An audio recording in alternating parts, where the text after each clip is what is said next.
मेरा नाम फूलन देवी है, जो बैंडिट क्वीन के नाम से जानती है।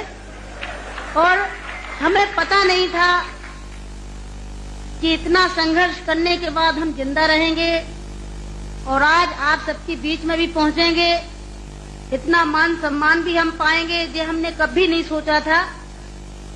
4 साल हम जंगल में भटके। आपको पता होगा कि हमारे हिंदुस्तान में, नहीं कहना चाहिए ऐसे मौके पर, कहूंगी, बताऊंगी जो मेरे पे बीती है, कि हमारे सामंतशाही लोग, पैसे वाले लोग, और खासकर मैं जात का नाम लूंगी तो लोग कहेंगे दुबई में जाके जातुकारी रहेंगे। ऐसे ऊंची जाति के लोग जो जात पात को मानते हैं, हम जैसे गरीबों को, दलितों को, दबे कुचलों को, अल्पसंख्यकों को एकदम ये सोचते हैं कि कीड़े मकोड़े हैं, जो इंसान नहीं है। तो उन लोगों को मैंने बताया कि मैं इंसान हूँ, अगर हमें तुम मारोगे तो हम भी चुप नहीं बैठेंगे, हम भी जवाब देंगे।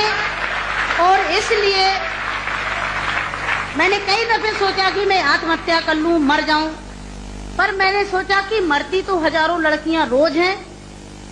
बताओ, हमें डाकू के नाम से जानते हैं लोग, डाकू, फूलन देवी डाकू। बताओ, मेरी 4 हाथ पैर हैं। कहते चम्मिल घाटी की है, चम्मिल घाटी की। चम्मिल घाटी मेरी माँ बाप है। अरे मैं माँ बाप से पैदा हुई हूँ।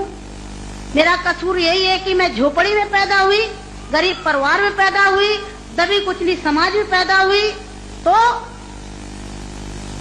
हमें जीने का अधिकार है नहीं। मेरे भाई और बहनों, मैंने कोई बुरा काम नहीं किया।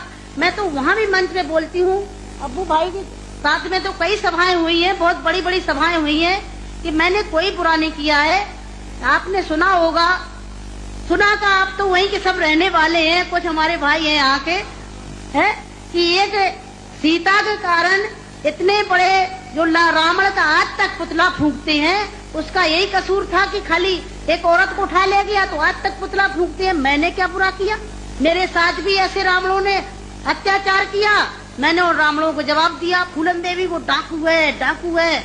अरे वो तो माननीय मुलायम सिंह जी की देन है, नहीं नाम लेना चाहिए, जो आज हम समाज के अंदर खड़े हैं। और नहीं तो इतनी बड़ी साजिश रची थी, हमने कोई बुरा काम नहीं किया। जिन्होंने हमें सताया, हमें समाज में रहने लायक नहीं रखा, तो गुस्सा में इंसान अच्छा काम नहीं करता, गुस्सा में गलत ही करता है। और जो कुछ भी हुआ, अच्छा और बुरा, सबक सिखाने के लिए कि हम जैसी बहन बेटियों के साथ अन्याय अत्याचार करोगे तो कोई भी महिला घर से बाहर निकल के और अपने अधिकारों की लड़ाई लड़ने के लिए मैदान में खड़ी हो जाएगी। तो मेरे भाई और बहनों, हमें तो डाकू घोषित कर दिया। जब मैं चुनाव लड़ने जाती हूँ तो सब एक ही भाषण रहते हैं, किसी के और कोई भाषण नहीं रहते हैं। बताओ, मैं डाकू दिखाई देती हूँ? क्या होता डाकू है? तुमने हमें सताया, हमें लूटा पीटा। डाकू तो वो बेईमान जो हम जैसी महिलाओं को लूटते पीटते हैं। तो मेरे भाई और बहनों,